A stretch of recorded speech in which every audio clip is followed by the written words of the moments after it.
Alright, hello everybody, welcome back to iCommand. This is TV Boy, and I'm back. Sorry for the long delay with no videos the last couple weeks. I just have been very busy with Season 9 stuff for IACP, and also just kind of needed to take a break from content creation for a little bit. It can be very draining on me if I do it too long. But I'm back and I have some news to go over with you all, including news about the IACP organized play as well as the Season 9 updates. Before I do that, I just want to say a big thank you to all my Patreons on Patreon. If you go to patreon.com/icommand, you can support the channel as well, and it is very much appreciated. It helps keep me going, keeps me motivated to keep making content for you all for Imperial Assault. I also want to say a big thank you to all of our playtesters in the IACP who helped us get the Season 9 cards playtested and gave us lots of awesome feedback on the cards to help us improve them. You guys are awesome. Thank you so much for playing with these week to week and offering us feedback. And if you are a Imperial Assault player or interested in joining with the community online, make sure you jump into the IACP Discord. The Discord for IACP includes not just Skirmish, not just IACP, but lots of Imperial Assault players, all talking about different parts of the game, including Skirmish, but not limited to just that. We've also got campaign players in here talking about campaign. We've actually had some really interesting discussions going on recently about campaign cards and heroes, builds, and things like that. So make sure you jump into the Discord for our IACP if you are an Imperial Assault player.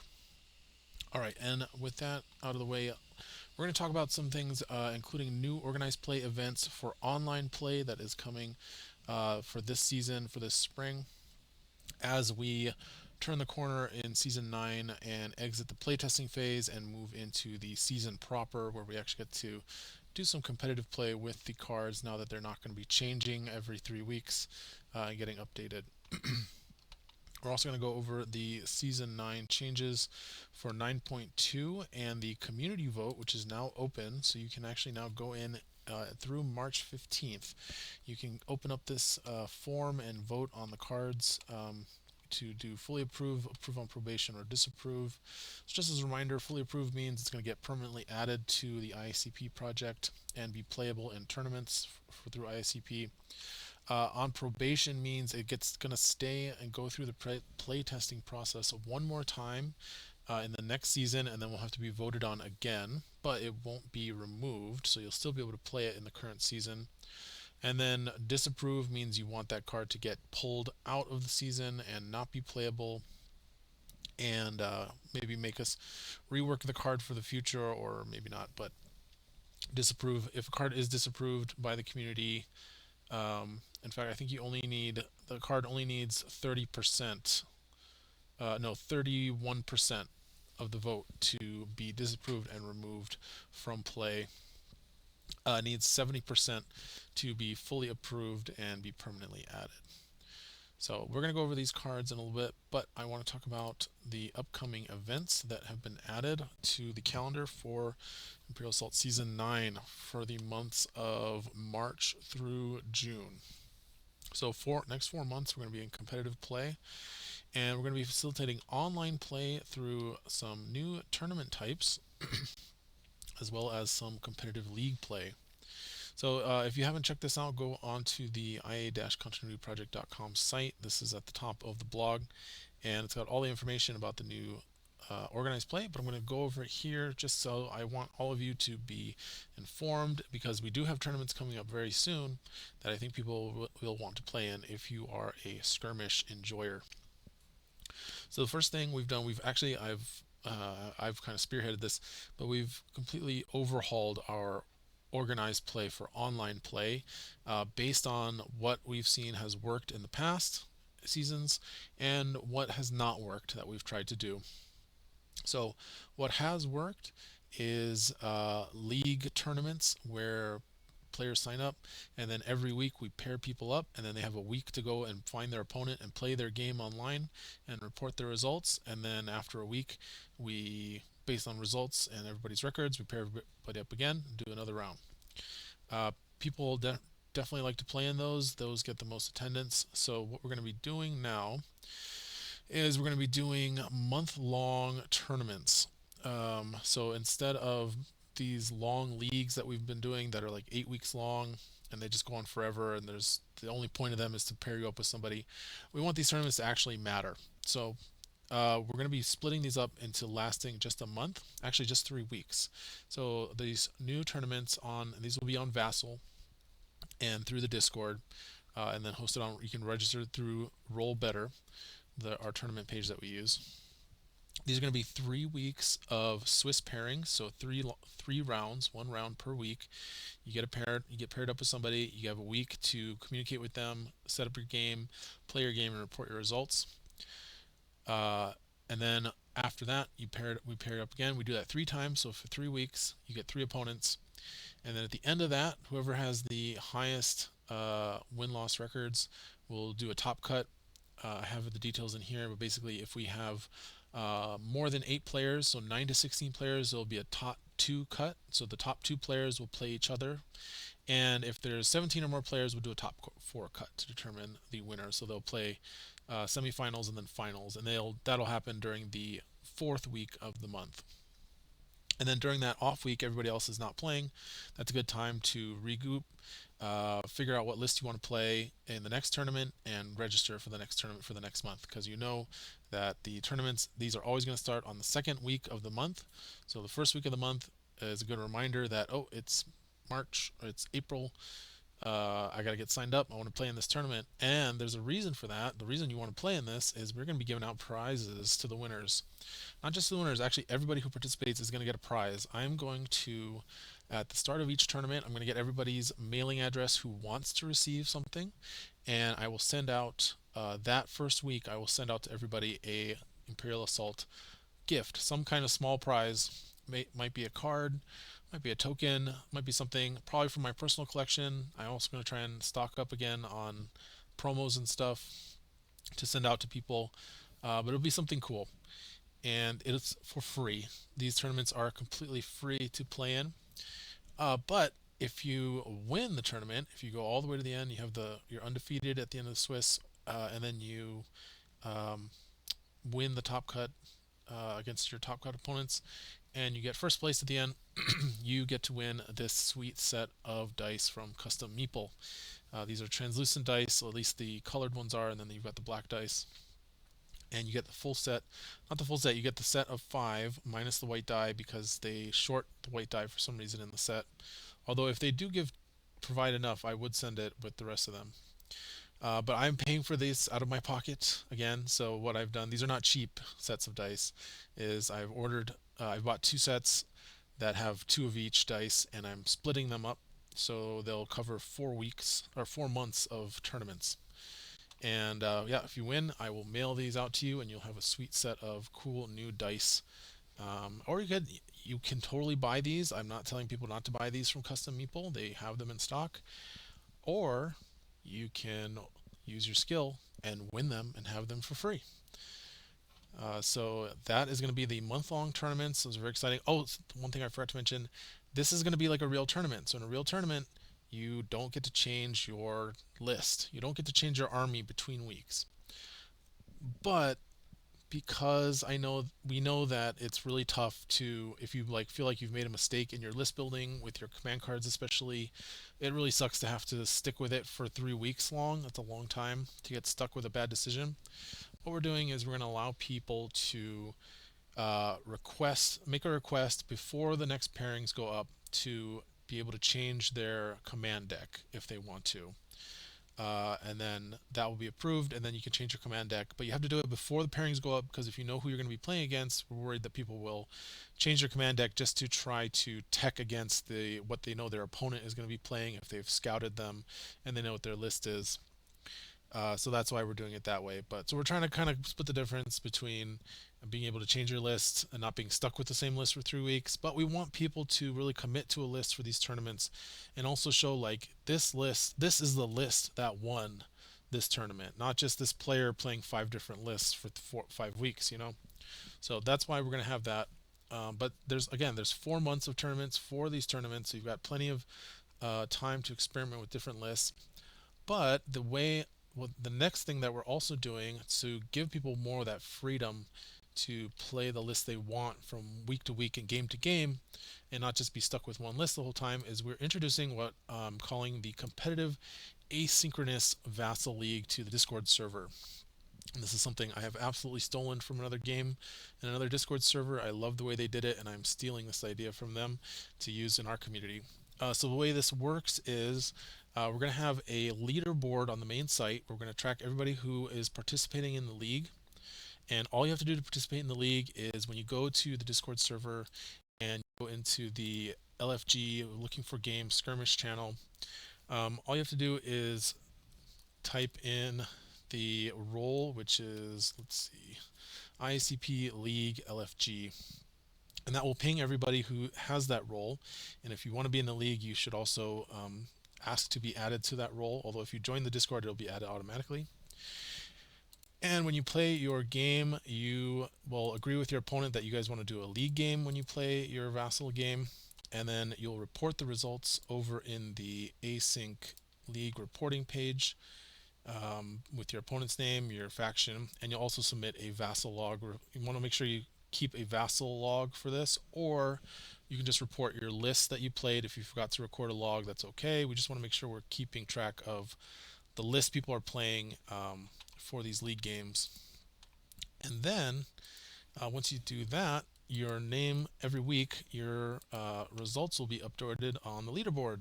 You can see where you stand, how everybody's doing, and you can also ask to be removed from this at any time, of course, but it should be fun to have that. We're going to do, and it'll reset every month. So going along with the tournament leagues, it'll be month to month. So you'll be able to see how you did in March, how you did in April, how you did in May. We're also going to be tracking by faction, so that'll be really fun. So you get to see who is the leader for each faction in terms of how many points they've gotten by playing that faction, and then just in general which faction is doing the best, including tournament wins. So this will also include tournament performance for the overall leaderboard, but then the month-to-month leaderboards will just be for asynchronous game results. So that'll be fun, and there's no prizes for this. This is totally for bragging rights and for fun, but I think it's really fun to bring out some more competitive play in people when things actually matter. And of course, when results are up for everybody to see, then you know the results are mattering. So that's going to be hopefully very fun. And then finally, we're going to be replacing our attempts at having single-day tournaments on the weekends with something a little more casual. We're going to be doing multiplayer weekends. On Saturday mornings, we'll be hosting multiplayer play. So this is 4-player and 3-player. We do have two 3-player maps that were added to Vassal fairly recently. These are actually my designs that I came up with, and people have said they're fun to play. So looking forward to seeing people enjoying these 3-player maps that are on Vassal. And of course, you can also do the 4-player maps here. The Hoth one, the Jabba's Realm 4-player map, and the Temple Gardens from Heart of the Empire. So that's going to be a great way to, if you want to try out multiplayer skirmish, you can sign up for this, and it'll be 8 a.m. Pacific time will be the start time, but you can also obviously just wait, and we can send out pings and see if people want to play. But that way, at least you'll know when is a good time to try and set up a multiplayer game. I think it'll be fun to see more multiplayer play. So yeah, and these are all linked here. And then also, what I've gone and done is, since they're not pre-built on Vassal, you have to put all the objectives and stuff out. I've actually gone in. I have built all of the multiplayer maps, all 5, and saved them to this Google Drive. So if you can download any of these save files, and if you load it up in Vassal, it'll have all of the tokens and initiative markers, scorecards, everything you need already loaded onto the map this way. So a great way to save some time doing that. And you can sign up for, by the way, we're going to be doing a March for these month-long tournaments. So this month, so actually March 11th, we're going to be doing that. You can go to the links right there on Roll Better. Oh, nice. We already have 6 players signed up, so that'll be awesome. I wonder if I might sign up for this myself too. Then I get to keep those dice if I win. It's not rigged. No, I guess I shouldn't do that. If I win, I'll probably send the dice out to the second place. But I do enjoy the I do enjoy tournament play that's a little more competitive.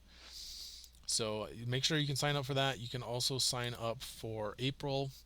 And if you go to the main page, we'll have them linked. So the next 2 months will be available. So April is already up here for sign up under our upcoming play events banner. We've got 4 people signed up for April as well, so that's great. So you can see people are already interested in playing in these.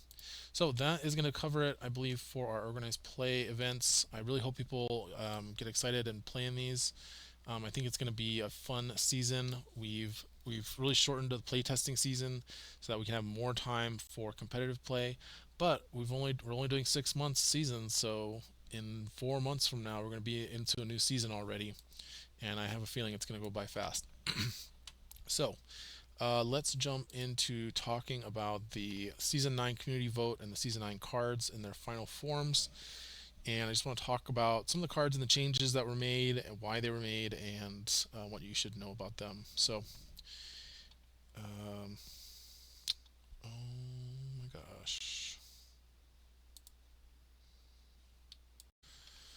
Alright, so starting off, we've got Beatdown command card. We start off with the neutral, faction neutral cards. And Beatdown was a card that was meant to help boost brawlers that are like 2 dice attackers that attack twice.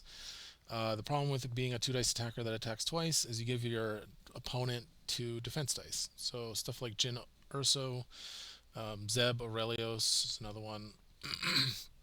And the card was changed to make it more permissive to be played with groups of figures like Riot Troopers or Gomorian Guards or Tuscan Raiders, right? All brawlers that have 2 attacks. They're 2 dice attackers that attack twice for the cost of around 7 to 8 points.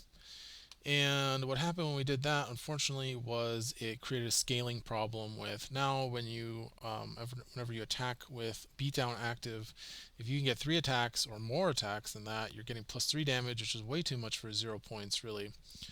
So the fix we came up with for that, because we didn't want to just go back to restricting it to just single figure groups, because we felt that made it too hard to fit into lists. We wanted it to be playable again by more of those 2-figure group brawlers.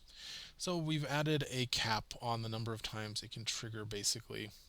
So now it can only apply to up to 2 attacks performed by friendly figures during your group's activation.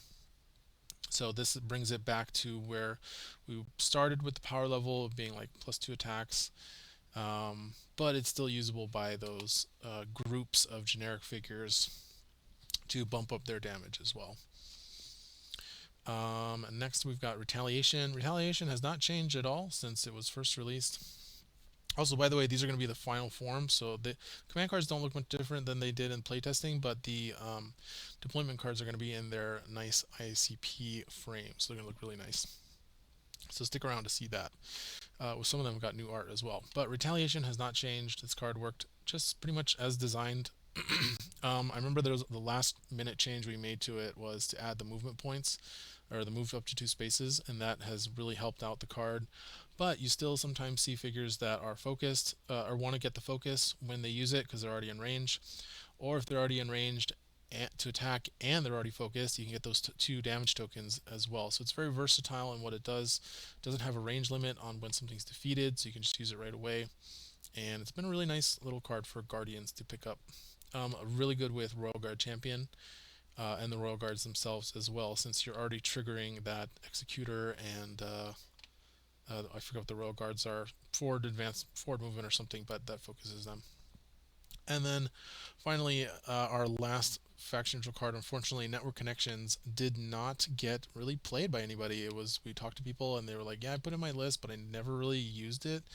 It never really came up to be able to use it. It's kind of an odd card. It's actually very similar to Cassian Andor's command card, but something we realized in discussing it was Cassian's card. First of all, Cassian card gives Pierce 2 in addition to instead of the +1 surge, as well as +2 accuracy. And Cassian's card does not have a range restriction, where this one you have to be within 4 spaces of the droid you're attacking from or drawing line of sight from.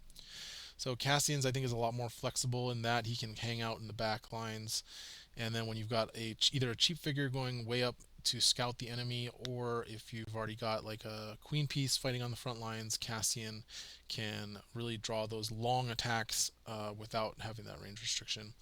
We're going to be reworking this card, I think, for a future season. I know a lot of people were interested in getting more technician cards, the new trait that came out last season, and I think we're definitely going to be reworking this, but you won't have to wait too long. All right. Oh, I have to vote on these to actually move through. I've actually already voted, so I'm in an alt account, but yeah, we'll do that. All right. Next up, we've got Rebel cards. Meditation. This one got changed recently as well in the last change. Turns out it's just a little too powerful when you can start the game with this card in your hand via Channel the Force, which is the 1 point skirmish upgrade that was made by FFG that came out in, I don't even know what pack it came out in. So let me know in the comments if you remember what expansion did Channel the Force come out in for the FFG expansions. But anyway, that card lets you skip a draw, so you can add a Force user command card to your hand. And so we've changed this card, so now it is the same as it was before the first change, which is now it focuses you when you use it. It costs an action, and then on your next activation, you can perform a free attack targeting an adjacent figure. So it gives you that activation advantage on the next activation. But now, instead of being a Force user card, it's actually any Rebel figure can use it, but you only get the free attack if you are a Force user. But I really like the way we figured this out, because the problem with the card was it's too strong when you can start within your hand, but if you have to wait to draw it and you can't search it out from your deck, and you draw it on like round 3, it's terrible, right? It's because your Force users are probably dead because they've all been attacking at close range and getting hit, taking attacks. So you're down to probably just your like hybrid support figures, your Heras, your Gideons, stuff like that. And it's like they're trying to clean up what's left that the Force users didn't. And you draw this 3 point card, and you're like, oh crap, I can't play it because all my Force users are dead. Now you can with your other support figures. If they've already got an attack lined up from the last round, you can have them use this, focus themselves, and then they get to attack focus. Even if you draw this card late, it's not a dead card anymore. But the important thing is that you don't get to tutor it at the start of the game. But as a lot of people were discussing in the Discord, Rebels have tons of card draw. So as long as you're drawing lots of cards, you've got Yoda who can draw you an extra card each turn. You've got Rebel High Command, R2D2. Of course, there's planning. You can play black market. Black market prices. There's so many ways to draw cards, especially in you can play smuggling compartment in Rebels, that it's actually not difficult to draw through more than half your deck by round 2. So you're probably going to see this card sooner rather than later in most games, but when you do see it later, at least it's not a dead card if you don't have any Force users left. Next we've got Bodhi. The only thing that changed here was he used to have a surge for +1 damage and Pierce 1 on the same surge. That was giving him a little bit too much damage too consistently for a 2 point figure. He was doing like 3 to 4 damage a lot of the times when he attacked, especially if you could focus him, and especially because he can gain that 1 damage power token for free on his first attack. You don't have to deal damage or make range to trigger that ability. So he was hitting a little too hard for a 2 point figure that already does a lot. It's not like he's a Jawa that's not doing anything but attacking or sitting there. Smooth landing is really good for movement, and air support is actually quite relevant in a lot of matchups that where he was used to get really long range attacks off early in the game with a power token. He doesn't give them the power token, although his command card does. So let's actually look at that. Transmit the plans. This has not changed either. Special action to distribute 2 power tokens among friendly figures. But if you start with this in your hand on round 1, it's so good with him because they're getting that +2 accuracy as well. Pretty much almost like a focus, really on top of, but you can add it on top of a regular focus. So I don't know how much play this one got, but I noticed it. I saw it played in one game and I thought it was quite good. Plus the two VPs, you're usually going to be able to reach that terminal with the smooth landing plus 4 speed. So quite a good command card for 0 points. Next up, we've got the Ewok Warriors. There was actually a typo when these first got the final change got announced. It is after you are deployed, not after deployment. So they do become hidden on Lion Ambush deployment, which makes these a really strong figure group to use Lion Ambush with, which is fitting. I think that was kind of the intent. But they no longer perform that huge sling barrage attack. Now they're kind of more similar to Tusken Raiders with their Tusken Cycler range attack ability, where you can each of them can actually do it. They can actually perform a range attack with their dice pool, and they get that +2 accuracy boost innately. Also, they get re-rolls now for each of their friends in their groups that has line of sight to the target to kind of retain that flavor that they had. But when you sling barrage, you give up the forest fighter's ability to do +1 damage if you're hidden. So you do tend to give up some damage if you sling barrage first and you're hidden. But you can at least re-hide and get that bonus damage again. So, oh, by the way, I have to mark these off too because you can't just skip them. I'm just fully approving these for the to skip through them, but I did not. That's not how I voted. Just so you know. Jyn Erso finally, she was 6 points when we first were testing her out. She ended up being very strong, unsurprisingly to me anyway, because I knew she was strong. I know she hits hard when you've got 2 surge tokens on her and a focus token, and you do that Tonfa Strike ability. She can do a lot of damage to single dice figures, single defense dice figures. And with Beatdown now in the format, she was doing a lot of damage, and it was starting to feel like a 6-point version of Maul with Darksaber. So the other reason that we are now reverting her back to 7 points, but we did give her a 13 health, a 1 health point boost to 13. She was 12. The other reason is we know what's coming in the future, and we know that you guys are going to be playing Jyn Erso a lot more in the next season, even without the 6 points. And so we felt okay reverting her back to 7 for this season. But the steering committee did want to give her at least a little something to help out with her survivability, as 12 felt kind of low with just a white defense dice. So 13 health for this one. And by the way, if this gets disapproved for some reason, it will just revert back to 7 points, 12 health, because that was the version that was previously approved by the community. And then I think this is finally up. Finally, we have New Hope. This was a skirmish upgrade, similar kind of to Spectre Cell, which for -1 point, you get to play off of the other figure's unique command cards.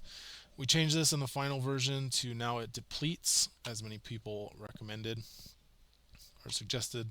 So you can only do that once per game. You can have Han placed on a Skywalker, or Leia play Debts Repaid, or Chewbacca play Terminal Network, stuff like that. We can only do it once per game. So a little more controlled, reined in. And then it used to be -2, now it's -1. Basically what -1 points does to your list is it lets you play Han, Chewie, Luke, Leia, 3PO, and R2-D2 all in the same list, which was previously impossible because it was 41 points to have all 6 of those figures. But now, because it's 40 points to play those 6, if you want to play any skirmish upgrades in your list, like Balance of the Force, Smuggling Compartment, Doubt, anything like that, extra armor, you'll have to swap one of them out for Obi-Wan. And then you can get access to those 1-point upgrade cards. And so yeah, that's A New Hope. Let's get into the next one, which is going to be Empire, which only has a few cards. We've got the Imperial Officer. This one actually escaped any changes. There was a lot of changes we were talking about. We were talking about removing Cower. We were talking about changing the surge for +2 damage down to +1, taking the health back down to 5. But ultimately, it was performing in a way that we felt no changes were needed, and we're going to be just seeing how it does in the season. So there's your Elite Imperial Officer. It was, for those that don't remember, the Elite Imperial Officer in the base game from the core set way back in the first original release was 5 points, surge for +1 damage, and had 5 health. Everything else was the same as this. So all just those little change of from 5 points down to 4, and then the surge +2 and the +1 health. I think has made the officer quite good for Imperial users. Next up, we've got Fifth Brother. We didn't change anything on the Fifth Brother's deployment card in the most recent round of changes. The first round was to change his blue-blue-red attack to blue-red-green, so give it a little more oomph from that blue to the green. But we have completely overhauled his command card here. Originally, the one we ended up putting out during the release, it was like you get to perform an attack and then you get to stun something else that you didn't attack. Nobody really used it. Nobody was interested in using it. So we went back to the drawing board, and one of our committee members came up with this nice design, which is that at the end of your activation, you can choose one of your Force User or Brawler trait command cards in your discard pile and shuffle it back into your deck. Now, this is kind of an underrated ability, in my opinion. In a game where almost every command card in your deck is singleton, you only have one copy, being able to reshuffle and reuse them is very strong, honestly. I mean, Parting Blow is one of the ones that you can have 2 copies of, but if you can actually get 3 Parting Blows off, because sometimes you'll Parting Blow off of a combo like dark energy, and then after that your opponent will hope you don't have the second one, and then you trigger it because they moved away from you naturally, so you got the second Parting Blow, and now you've got like what's that card called, Looking for a Fight in your hand still, that lets you push something, and you're like, well, I don't have Parting Blow anymore, so this is just a power token. Well, now you can actually shuffle one of those Parting Blows back into your deck and be able to do the combo fully. You can also use it with something like Force Rush, just a very powerful 2 movement points for 0 points. You can do it with Lure of the Dark Side, actually. You can shuffle that back into your deck and really mess with your opponent and do that. And the nice thing is that because of Sith Acolyte, you can, on your next activation, use the action to search for that card you shuffled back into your deck if you didn't draw it. And then because of Vigor, you're basically giving up half a movement to do that. And you can probably still move 2 and attack something if it's late in the game and you're pretty close to the opponent. So I think this is worth checking out for people. I know some people are a little underwhelmed by it, but of course we have to remember that this is late in the season. It's not going to get very much playtesting, so we can't really put out something super pushed and spicy and flashy. So we went with something that we know how this works. We've seen it with other cards like Bib Fortuna's card. We know people don't often make use of it, but we're hoping that with the extra synergy with Sith Acolyte, it will find some use, at least more use than his original command card. And then finally for Scum, we have Fennec, who did get quite a change in the last round of changes. Her bounty now only gives 2 VPs instead of 3. Now that might seem like a huge boost, but she also got quite a few changes. Her Surge for Pierce 2 was downgraded to Surge for Pierce 1. She also lost Professional, so she no longer has the innate reroll, and her health went from 9 down to 8. So she's a little bit more balanced around like a 6-point figure, and now she gives 2 VPs when she goes down. Before she was hitting closer to like a 6 or like a 7-point figure, and there was just such a big gulf in power between 5 and 7 when you don't kill her that it was creating list building problems. So that's why she has been toned down, but her bounty also has been lowered to compensate for that. So the gulf between a 5 and 6. So she costs 5. If she costs 5, but she's giving 6 points of value to the player that's controlling her if she doesn't die, but she gives 6 points of value to the opponent if she does die. We basically lowered that gap, or 7 points of value to the opponent if she does die. So we basically narrowed that gap between her cost, what she gives up, and her power level. So it's not so drastic. Dangerous Prey has also changed quite a bit. It's gone down from 2 points to 1 point. We're not seeing people using it a whole lot. And now it does 1 damage to the attacker if they're within 4 spaces, or if they're adjacent, it does 3 damage to them. And then she can move up to 2 spaces.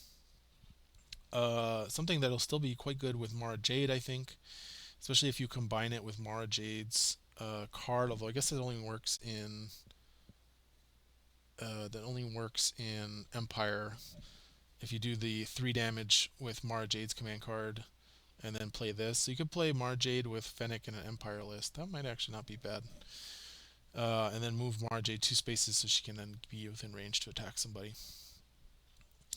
But yeah, so this is just to make it a little more appealing at 1 point instead of 2 points. Does a little bit more damage, but then it's decreased the movements. You don't get the full move anymore, which was a little bit annoying to deal with on the original card. Next up, we've got Karsantin. I'm quite fond of this new art I found for him. Looks really good on the IACP card frame. He is, let's see, what do we do with him? We've put Pierce 1 back on him innately. He used to have Pierce 2 in the beginning. We took that away, and now we've given it back. And we took it off of the Full of Rage. So we had moved it to Full of Rage, where if you had 3 or more damage, you become focused, and you get Pierce 1. People were finding that it was a little too easy to play around that by just ignoring Karsantin. And then he wasn't hitting hard enough for 8 points.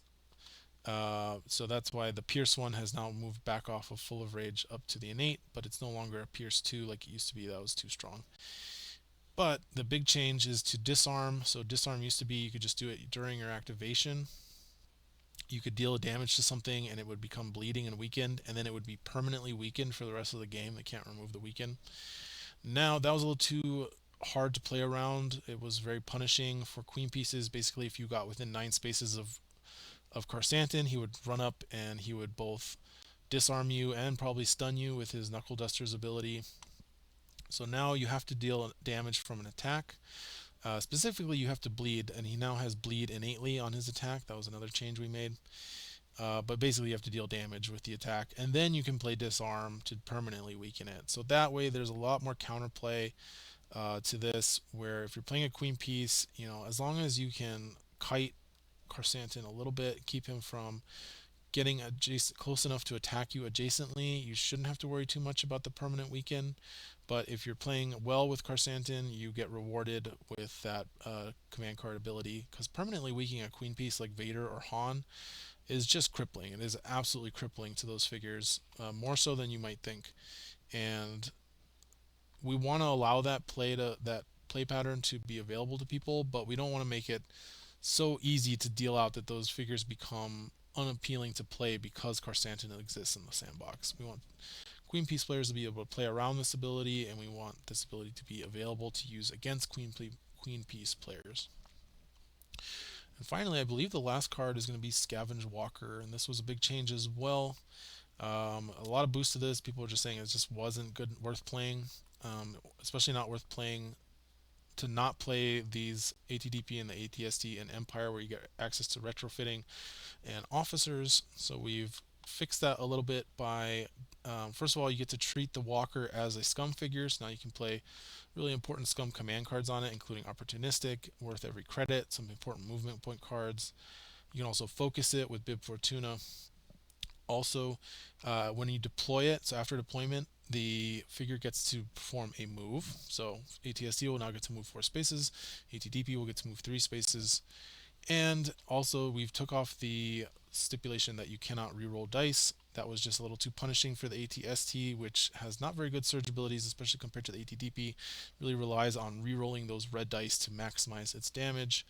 But you still get the -1 damage, which cancels out the +1 damage on the ATDP, and you still lose Assault. So that specifically affects the ATDP. The ATST does not have Assault naturally. So, because we didn't want to have that play pattern of ATDP double moves up to where it can get line of sight at the end of the round, attacks end of round, and then double attacks at the start of the next round. That was a little too good, so that's why we're still fine with keeping Assault off of that card. So that's going to be it for, that's all the changes to Season 9. So make sure you go and vote. Not only do you get to vote on the cards, but you also get to tell us some general things. We've got this last part of the survey where you can tell us what you think about these cards, and hopefully we can get these all approved or not approved or whatever. But I'm looking forward to moving into the next season and getting some approved play, competitive play going on. and I'll catch you guys for the next one. We'll have more skirmish videos coming up. Also more campaign videos. Don't worry, again, campaign players.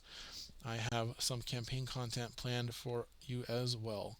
So we'll see you next time.